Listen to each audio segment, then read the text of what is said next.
Good morning students, मैं हूं आमिर और मैं पढ़ा रहा हूं आपको मैथमेटिक्स। हमारा चैप्टर चल रहा है linear equation in two variable. Part number 7 में मैंने एक्सरसाइज 3.5 स्टार्ट की थी, जिसमें क्वेश्चन नंबर 1 और 2 कंप्लीट किया था। तो आज इसी सीरीज को हम आगे बढ़ाते हैं और इस एक्सरसाइज को कंप्लीट करने की कोशिश करेंगे। जो क्वेश्चन नंबर 3 है, देखिए उसमें आपको दो बहुत ही सिंपल इक्वेशन दी है। पहली इक्वेशन है 8x + 5y = 9 and second equation है 3x + 2y = 4। और कहा गया है कि इस इक्वेशन को, इन इक्वेशंस को, यानी कि सिस्टम ऑफ इक्वेशंस को आप सॉल्व करेंगे क्रॉस मल्टीप्लिकेशन मेथड और सब्स्टिट्यूशन मेथड से। तो ये क्वेश्चन मुझे नहीं लगता कि मुझे यहाँ पर करना चाहिए, ये बहुत ही सिंपल क्वेश्चन है, तो आप इस क्वेश्चन को करिएगा खुद। इसके बाद जो क्वेश्चन नंबर 4 शुरू होता है उसमें वर्ड प्रॉब्लम है, मैं वहाँ से स्टार्ट करता हूँ। क्वेश्चन नंबर 3 आप खुद करिए, क्योंकि बहुत ही सिंपल सी इक्वेशन है और क्रॉस मल्टीप्लिकेशन मेथड और सब्स्टिट्यूशन मेथड दोनों ही मैंने कम से कम 5-5, 6-6 बार मैं आपको ऑलरेडी बता चुका हूँ। तो ये क्वेश्चन आप खुद करिए। मैं शुरू करने वाला हूँ क्वेश्चन नंबर 4। लेकिन आज एक काम आपको करना होगा, आपको अपनी बुक लेकर के पहले बैठना होगा, क्योंकि क्वेश्चन नंबर 4 के क्वेश्चन बहुत लेंथी हैं और उसको अगर मैं बोर्ड पर नोट करूँगा तो पूरा बोर्ड पर सिर्फ क्वेश्चन ही आएगा, सोल्यूशन नहीं आ पाएगा। तो मैं आपको अच्छे से पढ़कर सुनाऊंगा, समझिएगा। क्वेश्चन नंबर 4 का जो फर्स्ट पार्ट है उसमें कह रहे हैं कि a part of monthly hostel charges is fixed and remaining depend on the number of days one has taken food in the mess. कह रहे हैं कि एक हॉस्टल में एक फिक्स चार्ज है, मंथली चार्ज जो है वो एक फिक्स है, and remaining depend on the number of days one has taken food in the mess. भाई एक हॉस्टल में किस तरह का सिस्टम है कि आपको, अगर आप हॉस्टल में रुक रहे हैं तो वहां पर एक फिक्स्ड मंथली चार्ज है, सपोज 500 रुपीज, कि 500 रुपीज तो पर मंथ आपको देने ही देने हैं। और उसके साथ पर डे आप जो डाइट ले रहे हैं, मेस में जो खाना खा रहे हैं, पर डे के हिसाब से आपको पेमेंट करना है। सपोज आप एक दिन अगर खाना खाते हैं तो उन्होंने कहा कि भाई एक दिन का जो चार्ज है वो कितना है, 25 या ये कहेंगे 30 रुपीज है। सपोज उन्होंने कह दिया है कि पर डे फूडिंग चार्ज जो है मेस में वो कितना है, 30 रुपीज है। तो भाई आप हॉस्टल में रुके हुए हैं, लेकिन आपने मेस में खाना खाया है सिर्फ 15 डेज, तो आप कितना पे करेंगे? तो ये भाई 500 रुपीज ये जो फिक्स चार्ज है, इसमें कोई रियायत नहीं है, ये तो आपको देना ही देना है। लेकिन अब आपने मेस में खाना कितने दिन खाया? महीने में सिर्फ 15 दिन। तो पर डे के हिसाब से अगर आप देखें तो पर डे आपको कितना देना होगा? 30। और आप जो कि 15 डेज रुके हैं तो आप कितना और पे करेंगे? 30 × 15। अब कोई दूसरा बंदा है, वो भी हॉस्टल में रहता है, लेकिन वो मेस में रुका हुआ, उसने मेस में खाना खाया है 20 डेज, तो वो कितना पे करेगा? भाई 500, तो वो भी पे करेगा क्योंकि हॉस्टल में रुका है। लेकिन मेस में उसने कितने दिन खाना खाया है? 20 डेज। तो क्योंकि एक दिन का कितना पे करना पड़ता है? 30 रुपीज, तो 20 डेज का वो अब कितना पे करेगा? 30 × 20, यानी कि आपके चार्जेस कितने हो रहे हैं? 500 + 450, यानी कि आपको पे करना है 1250 रुपीज। जबकि आपका जो फ्रेंड है वो कितना पे करेगा? 500 और प्लस 600, यानी कि 1100। सॉरी, कोई शब्द गलत कर दिया मैंने, 950 आपको पे करना पड़ेगा। क्या मेरी बात समझ आ रही है? तो ठीक इसी तरह से इस क्वेश्चन में कहा गया है कि व्हेन अ स्टूडेंट ए, कोई स्टूडेंट है A, takes food for 20 days, she has to pay 1000 rupees. जब कोई स्टूडेंट ए जो है वो 20 दिन मेस में खाना खाता है तो उसको कितने रुपए देने पड़ते हैं? 1000 रुपए देने पड़ते हैं एज अ हॉस्टल चार्जेस। तो सबसे पहले हम ले लेते हैं कि let fixed hostel charges, fixed hostel charges rupees X. भाई फिक्स चार्जेस जो है वो कितने हैं? एक्स रुपीज है, ये तो आपको देने ही देने। And cost of the food per day, या charges of the food per day, and cost of the food per day कितना है? ₹1। समझ में आ गया? तो हॉस्टल का जो फिक्स चार्ज है वो कितना है? X रुपीज है, और cost of the food per day कितना है? Y रुपीज है। तो ए एक स्टूडेंट है, when a student A takes food for 20 days, she has to pay 1000 rupees as hostel charges. एक स्टूडेंट ए है और उसने कितने दिन खाना खाया है? 20 डेज उसने मेस में खाना खाया है, तो उसे कितने रुपए पे करने पड़े? 1000 रुपीज। अगर स्टूडेंट ए जो है वो हॉस्टल में रुका हुआ है और 20 डेज खाना खाता है तो उसे कितना पे करना पड़ा होगा? भाई X रुपीज जो फिक्स चार्ज है वो तो ए पे करेगा ही, और एक दिन की फूड की कॉस्ट कितनी होती है? Y rupees. और ए ने कितने दिन खाना खाया है मेस में? 20 डेज, तो उसकी 20 डेज की फूड की कॉस्ट कितनी हो जाएगी? 20Y। इसका मतलब जो ए को पे करना पड़ा होगा वो ये X पे करना पड़ा होगा, और ये फूड चार्जेस 20Y पे करने पड़ेंगे, यानी कि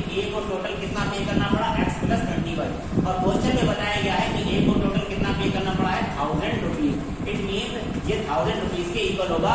ये हमारी क्वेश्चन नंबर 1 होगा। आगे कह रहे हैं whereas a student D, जबकि एक स्टूडेंट जो डी है who takes food for 26 days, जिसने कि 26 डेज जो है वो फूड लिया है मेस में, he has paid ₹1180 as hostel charges.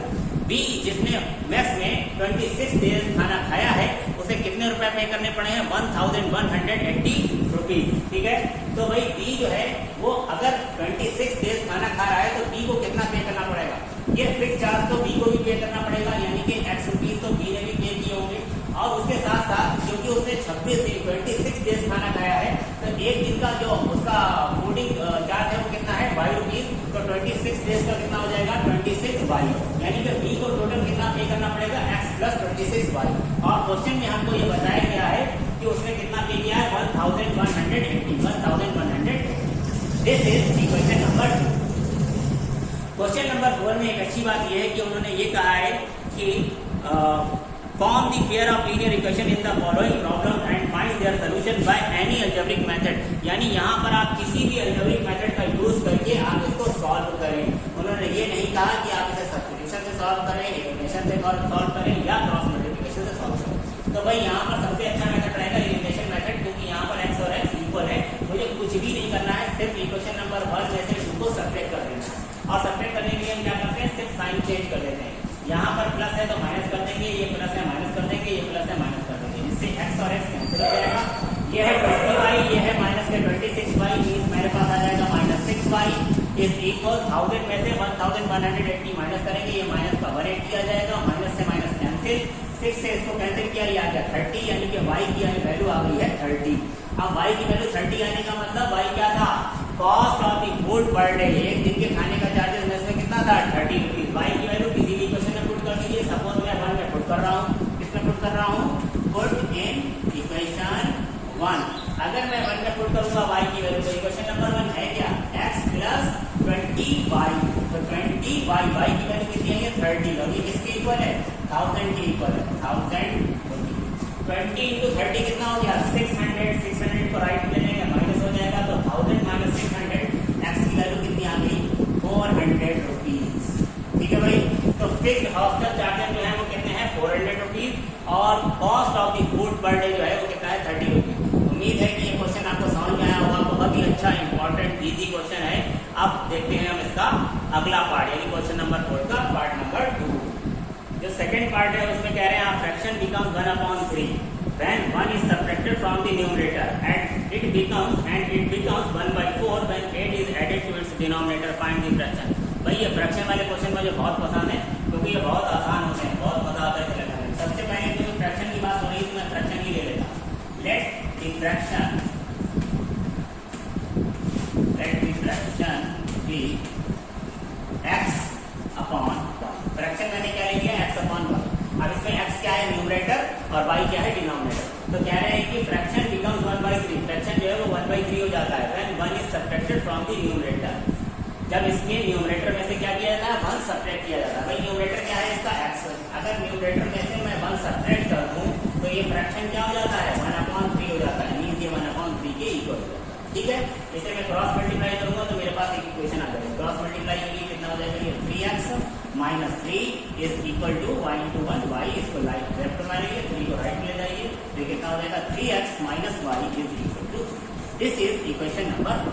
ठीक है, फिर कह रहे हैं it becomes 1/4 when 8 is added to its denominator, यानी इसी फ्रैक्शन की फिर से बात कर रहे हैं। इट बिकम्स 1/4, फ्रैक्शन जो है वो क्या हो जाता है 1/4 हो जाता है, कब when 8 is added to its denominator, जब हम इसके डिनोमिनेटर में 8 ऐड करते हैं। तो भाई फ्रैक्शन आपका क्या था x/y था, लेकिन कह रहे हैं कि जब आप इसके डिनोमिनेटर में 8 ऐड करते हैं तो ये फ्रैक्शन क्या हो जाता है, इट बिकम्स 1/4, ये 1/4 हो जाता है, यानी 1/4 के इक्वल हो जाता है। फिर से क्रॉस मल्टीप्लाई कर दीजिए तो ये हो जाएगा 4x, और इधर मल्टीप्लाई करेंगे तो ये हो जाएगा y प्लस 8, y को लेफ्ट में ले आइए तो इक्वेशन नंबर 2 आ जाएगी, क्या आ जाएगी 4x minus y is equal to 8। This is equation number 2। मुझे नहीं लगता कि इन दोनों इक्वेशन को मुझे सॉल्व करके दिखाना पड़ेगा। भाई एलिमिनेशन मेथड लगाइए, सब्ट्रैक्ट कर दीजिए, नीचे वाले का साइन बदलिए, y को कैंसिल करिए और x को निकालिए। किसी भी क्वेश्चन को पुट करके y निकालिए, x और y आ गया, इसमें आपका फ्रैक्शन आ गया। देखिए x और y आपका आंसर नहीं, आपका आंसर होगा फ्रैक्शन। उन्होंने आपसे फ्रैक्शन पूछा है, तो सपोज आपके पास x आ गया 2, y आ गया 3, तो आप कहेंगे देयरफॉर फ्रैक्शन इज 2/3। ठीक है, आइए देखते हैं नेक्स्ट क्वेश्चन। अगला क्वेश्चन बहुत ही अच्छा है, बहुत ही इंपॉर्टेंट है और बहुत मजा आएगा आपको करके, क्योंकि यहाँ पर निगेटिव मार्किंग की बात हो रही है। इस तरह की निगेटिव मार्किंग जब आप कोई कंपटीशन एग्जाम देते हैं तो वहाँ पर निगेटिव मार्किंग का सिस्टम रहता है। जैसे कि वहाँ पर अगर क्योंकि वो कॉम्पिटिटिव क्वेश्चन जो होते हैं, कॉम्पिटिटिव एग्जाम जो होते हैं, सॉरी, उसमें जितने भी क्वेश्चन होते हैं तो मोस्टली कैसे होते हैं, ऑब्जेक्टिव होते हैं, यानी कि मल्टीपल चॉइस क्वेश्चन होते हैं। हर क्वेश्चन के लिए आपको 4 ऑप्शन दिए जाते हैं, उनमें से कोई एक सही होता है, बाकी गलत।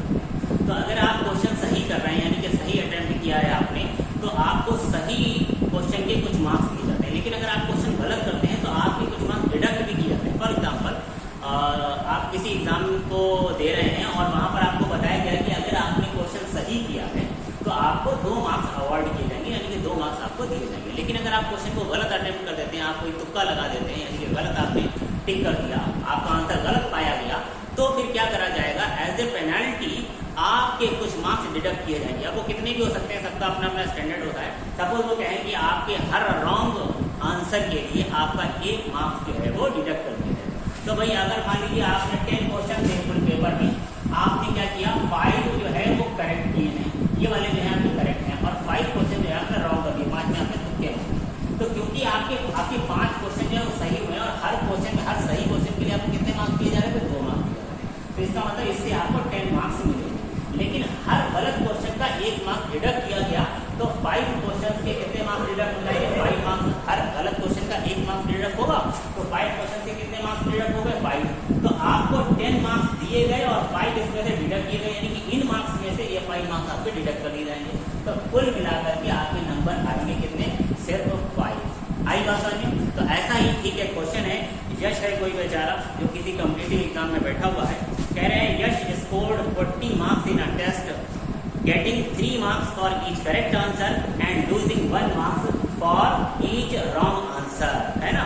यश का स्कोर जो है वो कितना है, 40। उसके कितने नंबर आए हैं टेस्ट में, 40 मार्क्स आए हैं, जबकि उसको हर सही क्वेश्चन के लिए कितने मार्क्स दिए जा रहे हैं, 3 मार्क्स दिए जा रहे हैं, और हर रॉन्ग आंसर के लिए उसका 1 मार्क्स जो है वो डिडक्ट किया जा रहा है। 1 मार्क्स जो है वो क्या करा जा रहा है, डिडक्ट किया जा रहा है। ठीक है, had 4 marks been awarded for each correct answer and 2 marks been deducted from each incorrect answer, कह रहे हैं कि अगर हर सही क्वेश्चन के लिए उसे 4 मार्क्स दिए जाएं और हर गलत आंसर के लिए उसके 2 मार्क्स जो है वो डिडक्ट किए जाएं, तो यश का स्कोर जो है वो 50 हो जाएगा। तो यश का स्कोर ऐसी सिचुएशन में क्या होगा, 50 होगा। कह रहे हैं how many question were there in the test, कितने क्वेश्चन है टेस्ट में। तो भाई हम मान लेते कुछ होंगे क्वेश्चन, उसमें से यश ने कुछ सही किए होंगे, कुछ गलत किए होंगे, तो हम नंबर ऑफ क्वेश्चंस ना माने, हम ये मान लें कि यश ने x क्वेश्चन जो है वो करेक्ट सही किए हैं, यानी कि सही राइट अटेम्प्ट किए हैं, और y क्वेश्चन जो है उसने रॉन्ग किए हैं। तो इसका मतलब अगर x में x सही किए हैं और y गलत किए हैं, तो टोटल नंबर ऑफ क्वेश्चन निकालने के लिए हम क्या करेंगे, x और y को ऐड कर देंगे। तो सबसे पहले हम कर लेते हैं कि यश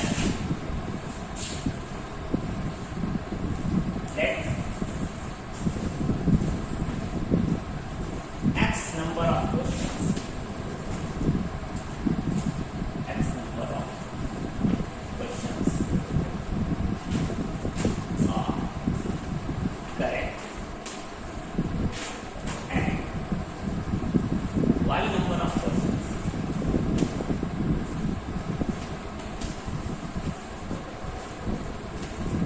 are incorrect.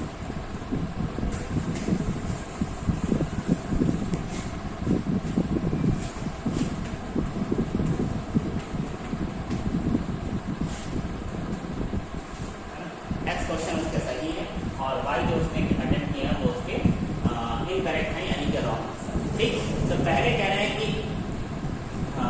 Yash score 40 marks in a test, getting 3 marks for each right answer and losing 1 marks for each incorrect answer. हर सही क्वेश्चन के लिए उसे कितने मार्क्स दिए जा रहे हैं, भाई यश ने कितने क्वेश्चन सही किए, यश ने एक्स क्वेश्चन सही किए। अगर एक क्वेश्चन के लिए उसे 3 मार्क्स दिए जा रहे हैं, तो एक्स क्वेश्चन के लिए उसे कितने मार्क्स दिए जाएंगे, 3x। ठीक है, और हर क्वेश्चन के लिए उसका 1 मार्क डिडक्ट किया जा रहा है। हर गलत क्वेश्चन के लिए, हर इनकरेक्ट आंसर के लिए उसका 1 मार्क डिडक्ट किया जा रहा है। और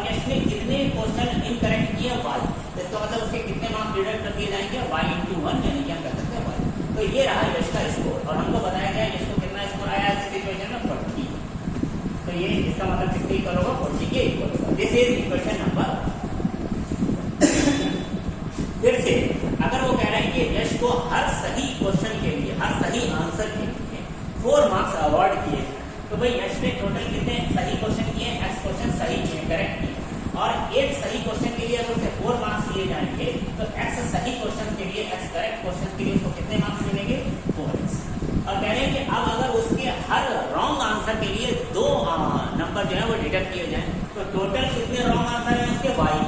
एक क्वेश्चन के लिए एक रॉन्ग क्वेश्चन के लिए अगर उसके 2 मार्क्स डिडक्ट किए जाएंगे तो y रॉन्ग क्वेश्चन के लिए उसके कितने मार्क्स डिडक्ट हो जाएंगे 2y। तो ये 4x में से 2y डिडक्ट हो जाएंगे तो ये यश का स्कोर आ जाएगा। और ऐसी सिचुएशन में बताया गया है कि यश के कितने मार्क्स आए हैं 50 मार्क्स आए हैं। मीन्स ये किसके ऊपर है 50 के। ठीक है, तो बहुत ही इंटरेस्टिंग क्वेश्चन है, इसे आप सॉल्व करिए। सॉल्व करने के लिए कोई मेरे ख्याल से तो कोई दिक्कत नहीं है। अगर मैं इलिमिनेशन मेथड लगाना चाहता हूँ तो मैं क्या करूँगा x या y को किसी एक को इक्वल कर दूंगा। और इक्वल करने का सही तरीका क्या है कि आप इक्वेशन नंबर 1 को देखिए 2 से मल्टीप्लाई करेंगे तो y इक्वल आ जाएगा और मैं इसे एलिमिनेट कर पाऊंगा बहुत ही इजीली। या आप चाहे तो इस पर क्रॉस मल्टीप्लिकेशन मेथड लगाएं या सब्स्टिट्यूशन मेथड भी लगा सकते हैं, यहाँ से y की वैल्यू निकाल सकते हैं। तो कोई भी मेथड लगाकर आप इसे सॉल्व कर सकते हैं। तो क्या मैं इसे कर दूँ, चलिए मैं कर ही देता हूँ। तो मैं इक्वेशन नंबर 1 में क्या कर रहा हूँ 2 से देखिए मल्टीप्लाई कर रहा हूँ। यहाँ पर आपको लिखना पड़ेगा मल्टीप्लाई बाय 2 इक्वेशन नंबर 6। तो जब आप इसमें 2 से मल्टीप्लाई करेंगे तो ये कितना हो जाएगा 6x। 2 से यहाँ पर मल्टीप्लाई करेंगे तो कितना हो जाएगा -2y और 2 से इसकी मल्टीप्लाई करेंगे तो ये कितना हो जाएगा। This is equation number 1। Multiply होने के बाद इक्वेशन क्या। अब देखिए यहाँ भी -2y और यहाँ भी -2y है तो ऐड होकर के तो कैंसिल नहीं होगा, इसलिए मैं सब्ट्रैक्ट करूँगा। तो सब्ट्रैक्ट करने का मतलब साइन चेंज करेंगे, ये माइनस ये प्लस और ये माइनस। इस बार ये कैंसिल हो गया तो ये है 4x और ये है माइनस का 6x। 4x माइनस 6x कितना हो जाएगा -2x इज इक्वल 50 माइनस 80 कितना हो जाएगा -30। माइनस से माइनस कैंसिल, 2 से 30 को कैंसिल किया, ये आ गया 15। तो x की वैल्यू आ गई कितनी।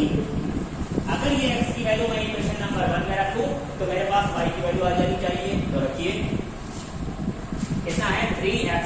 तो 3 इंटू x की वैल्यू कितनी आई है 15 minus y is equal to क्या है 40। ठीक है भाई, तो 3 इंटू 15 कितना हो जाएगा 45। 45 राइट में जाएगा माइनस का हो जाएगा तो minus y is equal to 40 minus 45।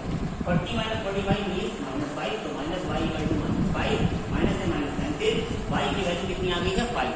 मेरे पास x की वैल्यू आई 15 और y की वैल्यू आई 5। देखिए हमसे ये नहीं पूछा था x, हमसे क्या पूछा था कि टोटल नंबर ऑफ क्वेश्चन है कितने टेस्ट में। टेस्ट में टोटल नंबर ऑफ क्वेश्चन कितने और x y क्या है ध्यान दीजिए।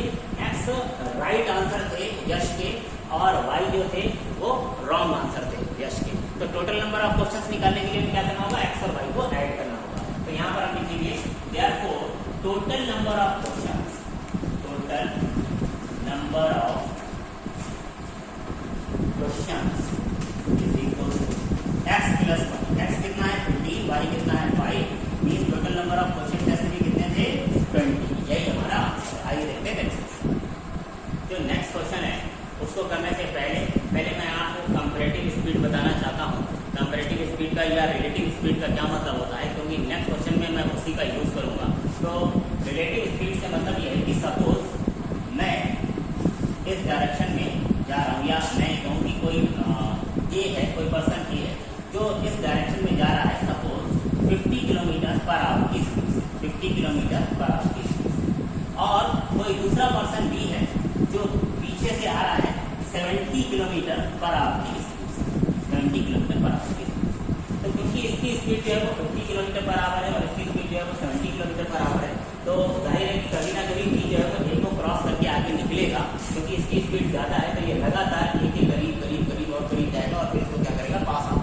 ठीक है, तो जिस वक्त बी जो है वो ए के पास से निकलेगा, ए के पास से निकलेगा। ध्यान दीजिए कि बी की स्पीड है कितनी 70 किलोमीटर पर आवर। बी की स्पीड कितनी है 70 किलोमीटर पर आवर। तो जब बी पीछे से इस तरह से क्रॉस करते हुए ए को निकलेगा तो ए जो है वो बी की कितनी स्पीड फील करेगा। ए को क्या लगेगा बी की कितनी स्पीड है, तो ए को बी की स्पीड कितनी लगेगी 20 किलोमीटर पर आवर। क्योंकि ए की स्पीड सॉरी बी की स्पीड में बता रहा हूँ ए के रेस्पेक्ट, क्योंकि ए भी खुद किस स्पीड से चल रहा है 50 किलोमीटर पर आवर की स्पीड से चल रहा है। तो पीछे से अगर बी ए को क्रॉस करेगा तो ए को बी की स्पीड कितनी लगेगी सिर्फ 20 किलोमीटर पर आवर लगेगी। ए को बी की स्पीड कितना फील होगी, कितना महसूस होगी, वो होगी 20 किलोमीटर पर आवर। लेकिन इसके जस्ट अपोजिट कोई पर्सन सी जो है वो जिस डायरेक्शन से आ रहा है, सपोज 40 किलोमीटर पर आवर, कितनी स्पीड से आ रहा है, 40 किलोमीटर पर आवर की स्पीड से सामने से आ रहा है, और ए इधर से किस स्पीड से आ रहा है, 50 किलोमीटर पर आवर की स्पीड से। ए इधर से 50 किलोमीटर पर आवर की स्पीड से आ रहा है और सी इधर से 40 किलोमीटर पर आवर की स्पीड से आ रहा है। तो जब सी जो है वो ए को क्रॉस करेगा, जब सी ए को क्रॉस करेगा तो ए को सी की स्पीड कितनी लगेगी, 50 प्लस 40 90 किलोमीटर। ए को ऐसा लगेगा कि सी जो है वो 90 किलोमीटर की स्पीड से गया, जबकि सी को भी ऐसा ही लगेगा, सी को भी क्या लगेगा कि ए जो है वो 90 किलोमीटर की स्पीड से इस तरफ को चला गया। ठीक है, तो ये होती है रिलेटिव स्पीड, यानी कि रिलेटिव स्पीड में जब दो चीजें इस तरह से अपोजिट डायरेक्शन में आ रही होती हैं तो उनकी स्पीड जो है वो जुड़ जाती है, ऐड हो जाती है। लेकिन अगर वो दोनों सेम डायरेक्शन में जा रही हैं तो ज्यादा वाली स्पीड में से हम कम वाली स्पीड का डिफरेंस लेते हैं। ठीक है, यानी कि हम सेपरेट कर देते हैं वहां पर स्पीड। इसी का यूज करेंगे हम नेक्स्ट क्वेश्चन में, जो है क्वेश्चन नंबर 4 का फोर्थ पार्ट। इसमें कहा गया है place A and B are 100 kilometre apart on a highway. Place A and B are 100 kilometre apart on a highway. One car starts from A and another starts from B at the same time.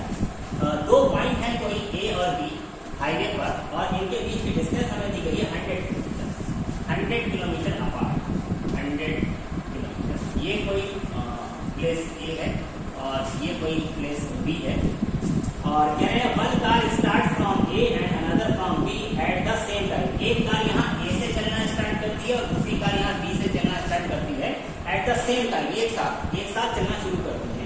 ठीक है, if the car travel in the same direction at different speed, अगर ये दोनों ही कारें same direction में चलना शुरू करें एट द डिफरेंट स्पीड, यानी कि B जो है वो इस डायरेक्शन में चलना शुरू कर रही है और A भी इसी डायरेक्शन में चलना शुरू कर रही है, लेकिन दोनों की स्पीड जो है वो अलग अलग है।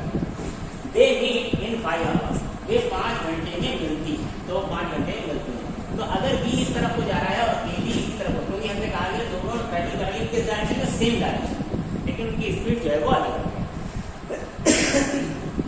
जाहिर है स्पीड अलग अलग होगी तभी मीट कर पाएंगे। अगर दोनों की स्पीड सेम हो तो क्या कभी भी A और B कभी मिल सकते हैं? हमेशा उनके बीच का गैप जो है वो सेम बना रहेगा।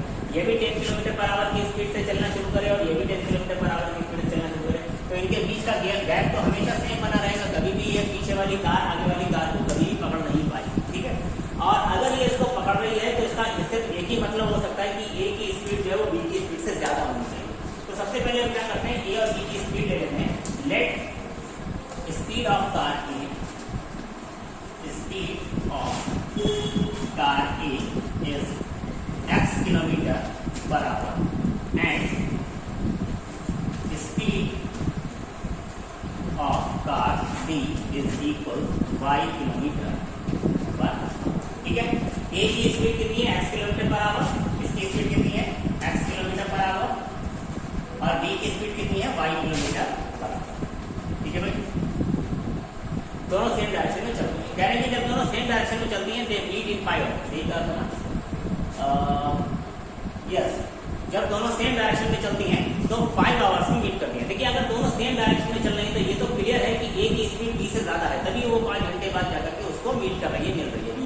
ठीक है, तो A की स्पीड x है और B की स्पीड y है। यहाँ से हमको ये क्लियर है कि x जो है वो ग्रेटर देन y, तभी x जो है सॉरी A जो है वो B को पकड़ पा रहा है। कितनी देर में पकड़ पाया है वो, 5 आवर्स। तो हमें पता है कि स्पीड इक्वल्स क्या होता है, speed is equals distance upon time. आप बहुत ध्यान दीजिएगा, स्पीड कितनी है। देखिए, B भी चल रही है और कार A भी चल रही है, लेकिन B किस स्पीड से चल रही है, y की स्पीड से, और A जो है पीछे से x किलोमीटर पर आवर की स्पीड से आ रही है। तो A की स्पीड B के कंपैरिजन में कितनी होगी, x माइनस y। मैं रिलेटिव स्पीड की बात कर रहा हूँ क्योंकि A B को पकड़ रहा है, तो A की relative speed with respect to B कितनी होगी, x माइनस y। स्पीड कितनी हो जाएगी, x माइनस y। और डिस्टेंस कितनी है, A और B के बीच डिस्टेंस कितनी, 100 किलोमीटर। A B को पकड़े, इसके लिए उसे कितनी डिस्टेंस ट्रेवल करनी है, 100 किलोमीटर। तो डिस्टेंस यहाँ पर कितनी हो जाएगी, 100 किलोमीटर। और टाइम कितना लगा है, एक कार A को कार B पकड़ने में कितना टाइम लगा है, 5 आवर्स लगे। तो हम डिवाइड कर देंगे 5। Speed is equal to distance upon time. अगर मैं इसे सॉल्व करूँ तो ये कितना आएगा, 20 x minus y is equals to, this is equation number 1। इसका ध्यान रखिए क्योंकि मैं जब सेकंड इक्वेशन बनाऊंगा तो मुझे ये सब मिटाना पड़ेगा, है ना। आगे क्या कह रहे हैं, if they travels towards each other they meet in 1 hour. अगर वो दोनों एक दूसरे की तरफ ट्रैवल करना शुरू करें, जब कार B जो है वो इस तरफ को आए, कार B जो है वो इस तरफ को आए, तो वो कितनी देर में मिल जाती है, 1 घंटे में मीट कर जाती है। अब क्या कह रहे हैं कि if they travel towards each other, यानी कि B इधर को चलना शुरू कर दे, A इधर को चलना शुरू कर दे, तो बीच में कहीं पर जाकर के 1 घंटे बाद मिल जाए। फिर से अगर B और A एक दूसरे की तरफ अपोजिट डायरेक्शन में चलना शुरू करेंगे तो उनकी स्पीड कितनी होगी, जैसे यहाँ पर देखिए, ये when they travel in the same direction, है ना। When they travel in the same direction। और अब जब दूसरी सिचुएशन हम लेंगे तो हम क्या करेंगे, हम लिखेंगे when they travel towards each other। Second में when they travel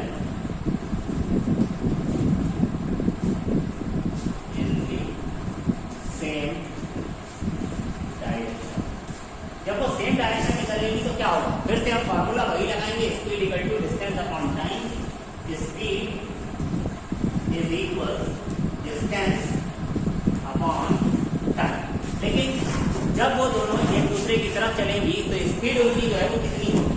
देखिए इधर वाली कार जो है वो 22 किलोमीटर पर आवर से चल रही है, इधर वाली 8 किलोमीटर पर आवर से चल रही है। और मैंने बताया था कि जब दोनों एक दूसरे की तरफ चलेंगी तो क्या होगा, स्पीड ऐड हो जाएगी उनकी। यानी कि अगर इसकी स्पीड x है और उसकी y है, तो जब ये दोनों एक दूसरे की तरफ चलेंगी तो रिलेटिव स्पीड कितनी आ जाएगी, x plus is equal to distance upon time. फिर से A और B को मीट करने के लिए दोनों को कितनी डिस्टेंस कवर करनी है, 100। इनके बीच का गैप कितना है, 100। तो इनको कितनी डिस्टेंस कवर करनी है, 100 किलोमीटर पर आवर। तो डिस्टेंस हम कितनी ले लेंगे, 100 डिवाइड बाय टाइम कितना लग रहा है, जब दोनों एक दूसरे की तरफ चलती है तो कितनी देर में मिल जाती है, 1 घंटे में। They meet in 1 hour. यहाँ पर यानी कि सेकंड इक्वेशन मेरे पास क्या आ गई है, x plus y equal to 100। आप दोनों को हल करिए, x और y निकालिए। x क्या है, a की स्पीड, y क्या है, b की। बहुत ही सिंपल क्वेश्चन। तो दूसरी इक्वेशन मेरे पास आ गई है x plus y is equal to 100। This is equation number 2।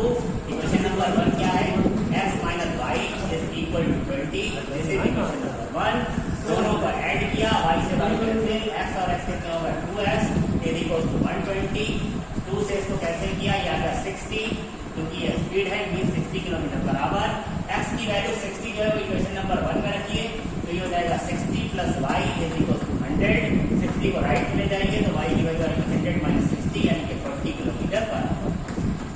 और ये x जो था वो किसकी स्पीड थी, ये थी कार A की स्पीड, और ये किसकी स्पीड है, ये है कार B की स्पीड। अब से कार A और B की स्पीड पूछी गई है, तो कार A की स्पीड है 60 किलोमीटर पर आवर और कार B की स्पीड है 40 किलोमीटर पर आवर। आइए देखते हैं इस एक्सरसाइज का लास्ट क्वेश्चन। लास्ट क्वेश्चन है, the area of a rectangle gets reduced by 9 square units. एक रेक्टेंगल का एरिया 9 स्क्वायर यूनिट कम हो जाता है। If its length is reduced by 5 unit, अगर इसकी लेंथ को 5 यूनिट रिड्यूस किया जाए, and breadth is increase by 3 unit, अगर इसकी ब्रेथ को 3 यूनिट इंक्रीज किया जाए और लेंथ को 5 यूनिट डिक्रीज किया जाए, तो इसका एरिया जो है वो 9 यूनिट क्या हो जाता है, रिड्यूस हो जाता है। आगे फिर से कह रहे हैं, if we increase length by 3 unit and breadth by 2 unit, अगर हम लेंथ को 3 यूनिट इंक्रीज करें और ब्रेथ को 2 यूनिट इंक्रीज करें, the area increase by 67 unit, area जो है वो 67 स्क्वायर यूनिट बढ़ जाता है। Find the dimension of the rectangle, rectangle की डायमेंशन बताइए। डायमेंशन मतलब उसकी लेंथ और ब्रेथ बताइए। तो सपोज इसकी लेंथ जो है वो कितनी है, x है, और इसकी जो ब्रेथ है वो कितनी है, y है, y unit, x unit and y unit. तो वही है, मैंने आपको कंसीडर करना पड़ेगा। Consider the length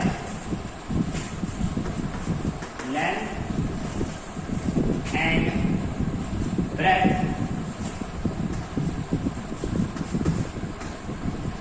of a rectangle the x and y unit respectively। तो भाई मैंने ले लिया है कि एक रेक्टेंगल है जिसकी लेंथ जो है वो x यूनिट है और ब्रेथ जो है वो y यूनिट है। अब भाई लेंथ और ब्रेथ अगर एक्स और वाई यूनिट दे दी है, तो हम बचपन से पढ़ते आ रहे हैं कि रेक्टेंगल का जो एरिया होता है वो कितना होता है, एरिया होता है लेंथ इनटू ब्रेथ, और हमने लेंथ कितनी दी है एक्स और ब्रेथ कितनी दी है वाई, यानी कि रेक्टेंगल का जो एरिया है वो कितना है एक्स वाई। अब अकॉर्डिंग टू क्वेश्चन हम देखते हैं कि क्या हुआ है। क्वेश्चन में 1 by 1 कंडीशन जो हमको दी गई है उसके अकॉर्डिंग हम इक्वेशन बनाएंगे। सबसे पहले कह रहे हैं area of a rectangle gets reduced by 9 square unit if its length is reduced by 5 unit and breadth increase by 3 unit. अगर लेंथ को 5 यूनिट डिक्रीज किया जाए, रिड्यूस किया जाए और ब्रेथ को 3 यूनिट बढ़ाया जाए तो इसका एरिया जो है वो 9 स्क्वायर यूनिट कम हो जाता है। भाई लेंथ को मुझे क्या करना है 5 यूनिट रिड्यूस करना है। लेंथ अभी है कितनी एक्स, अगर इसे 5 यूनिट रिड्यूस करना है तो क्या करना पड़ेगा, इसमें से 5 माइनस करना पड़ेगा। ब्रेथ अभी कितनी है वाई, ब्रेथ कितनी है वाई, और अगर मुझे ब्रेथ को 3 यूनिट इंक्रीज करना है तो इसमें क्या करना पड़ेगा 3 ऐड करना पड़ेगा। जब लेंथ को 5 यूनिट हम डिक्रीज करते हैं और ब्रेथ को 5 यूनिट इंक्रीज करते हैं तो एरिया क्या होता है 9 स्क्वायर यूनिट बढ़ सॉरी 9 स्क्वायर यूनिट रिड्यूस हो जाता है, घट जाता है। तो भाई ये लेंथ है, अब नई लेंथ ये है और नई ब्रेथ ये है, तो जो न्यू एरिया आएगा वो कैसे आएगा लेंथ इनटू ब्रेथ, इसकी और इसकी मल्टीप्लाई करेंगे तो ये नया एरिया आ गया है। लेकिन ये नया एरिया जो है, ये पुराना एरिया पहले क्या था हमारा एक्स वाई, पहले रेक्टेंगल का एरिया कितना था एक्स वाई में निकाला था। अब लेंथ मैंने इतनी डिक्रीज कर दी, ब्रेथ इतनी इंक्रीज कर दी, तो नया एरिया ये आ गया लेंथ इनटू ब्रेथ। तो ये जो न्यू एरिया है ये पुराने वाले एरिया से कितना कम है 9 कम है, 9 रिड्यूस हो गया है। तो अगर ये एरिया 9 कम है तो मुझे क्या करना पड़ेगा इसमें 9 ऐड करना पड़ेगा ताकि ये पुराने वाले एरिया के इक्वल आ जाए। क्या मेरी बात समझ आई है? क्योंकि जब मैंने लेंथ 5 कम की और ब्रेथ 3 इंक्रीज की तो जो नया एरिया आया है वो 9 यूनिट डिक्रीज हो गया है, 9 यूनिट रिड्यूस हो गया है, घट गया है। इसका क्या मतलब है कि जो पुराना एरिया था उससे ये वाला एरिया 9 यूनिट कम है, इसलिए मैंने इसमें 9 यूनिट ऐड किया ताकि ये पुराने एरिया के इक्वल हो। तो यहाँ से मुझे मिल जाएगी क्वेश्चन नंबर 1, लेकिन उसके लिए मुझे क्या करना होगा मल्टीप्लाई करके सॉल्व करना होगा। तो मल्टीप्लाई करिए कितना हो जाएगा ये एक्स वाई, फिर एक्स की 3 से मल्टीप्लाई 3x माइनस 5y और माइनस 5 इंटू 3 15 सॉरी माइनस 15 और प्लस 9 इज इक्वल्स एक्स। देखिए ये एक्स वाई को अगर मैं राइट में ले जाऊँ तो माइनस हो जाएगा और एक्स वाई में से एक्स वाई सब्ट्रैक्ट हो जाएगा, यानी कि ये खत्म हो जाएगा ये नेट। अब मेरे पास बचा क्या है 3y एक्स वाई और 3x आया सॉरी 3x। तो मेरे पास क्या बचा है 3x minus 5y minus 15 plus 9। तो इसे मैं लिख लूंगा 3x minus 5y minus 15 and plus 9 कितना देंगे माइनस के 6 is equal to 0। This is equation number 1। ठीक है, इक्वेशन नंबर 1 मेरे पास। इसे मैं रद्द करूंगा तब सेकंड इक्वेशन बनाऊंगा, इसलिए आप इसे पॉज करके नोट कर लीजिएगा। मैं इसे मिटा रहा हूँ, यहाँ पर मैं इसको मिटा देता हूँ। अगली कंडीशन जो हमको बताई गई है उसमें कह रहे हैं कि if we increase the length by 3 unit, अगर हम लेंथ को 3 यूनिट इंक्रीज करें सॉरी लेंथ को, तो लेंथ हमारी है कितनी x। अगर मैं लेंथ को 3 यूनिट इंक्रीज करूँ यानी कि लेंथ कितनी कर दूँ x प्लस 3 कर दूँ एंड ब्रेथ बाय 2 यूनिट और ब्रेथ को 2 यूनिट इंक्रीज करूँ तो ब्रेथ कितनी थी y और फिर 2 यूनिट इंक्रीज करने का मतलब इसमें मैं 2 ऐड करूँ। तो अगर लेंथ को 3 यूनिट इंक्रीज करूँ और ब्रेथ को 2 यूनिट इंक्रीज करूँ तो लेंथ हो जाएगी x प्लस 3 और ब्रेथ हो जाएगी y प्लस 3। तो नया एरिया जो है वो कैसे आएगा, इसको मैं मल्टीप्लाई करूंगा क्योंकि ये लेंथ है और ये ब्रेथ है, तो लेंथ इंटू ब्रेथ किया जाएगा नया एरिया। तो कह रहे हैं कि if we increase length by 3 unit and breadth by 2 unit the area increase by 67 unit. ऐसा करने से हुआ क्या, ऐसा करने से जो नया एरिया आया है वो 67 यूनिट बढ़ गया है, इंक्रीज हो गया है। ये एरिया जो है 67 यूनिट बढ़ा है, किससे पुराने वाले एरिया से। पुराना वाला एरिया कितना था एक्स वाई, तो ये एरिया जो आया है नया वाला ये पुराने वाले एरिया से 67 ज्यादा आया है। कौन ज्यादा आया, ये वाला, ये ज्यादा है 67, यानी कि ये कम है 67। अगर ये 67 कम है तो मैं इसमें क्या करूंगा 67 ऐड कर दूंगा जिससे ये नया एरिया के इक्वल है। तो ये है हमारी सेकंड इक्वेशन, इसे सिंप्लीफाई करिए और सेकंड इक्वेशन बनाइए। तो ये हो गया एक्स वाई और ये हो जाएगा कितना 3y प्लस 2x और 3 to the 6 is equals to xy plus 67। ठीक है भाई, तो xy और xy कैंसिल हो जाएगा, 3y प्लस 2x या ये कहेंगे 2x plus 3y 2x plus 3y और ये 6 राइट में ले जाइए या 67 को लेफ्ट में ले आइए, तो 6 माइनस 67 कितना हो जाएगा -1। This is equation. Equation number 1 और इक्वेशन नंबर 2 को सॉल्व करिए, एक्स और वाई की वैल्यू निकालिए। किसी भी मेथड का आप यूज कर सकते हैं, क्योंकि इसमें कहा गया है सॉल्व बाय एनी मेथड, चाहे आप एलिमिनेशन लगाइए, क्रॉस मल्टीप्लिकेशन लगाइए या सब्स्टिट्यूशन मेथड लगाइए। एक्स और वाई को आप सॉल्व करेंगे तो एक्स का मतलब क्या हो जाएगा लेंथ और वाई का मतलब हो जाएगा ब्रेड्थ। ठीक है, यही आपके आंसर है। तो उम्मीद है कि ये पूरी एक्सरसाइज आपके अच्छे से समझ में आई होगी। इसकी अच्छे से प्रैक्टिस करिए, सॉल्व करिए। कोई प्रॉब्लम आ रही है तो कमेंट करिए, व्हाट्सएप करिए, कॉल करिए, पर कुछ करिए। आपकी तरफ से कोई रिस्पॉन्स नहीं आ रहा है, इसलिए कुछ करिए। सिर्फ ऐसा लग रहा है कि पढ़ाई हम लोग कर रहे हैं, बोर्ड की तैयारी हम लोग कर रहे हैं, ऐसा लग रहा है कि इस बार पेपर सिर्फ हम लोगों को देने हैं। आपकी तरफ से कोई अच्छा रिस्पॉन्स हमें अभी तक दिखाई नहीं दिया है, इसलिए मेहनत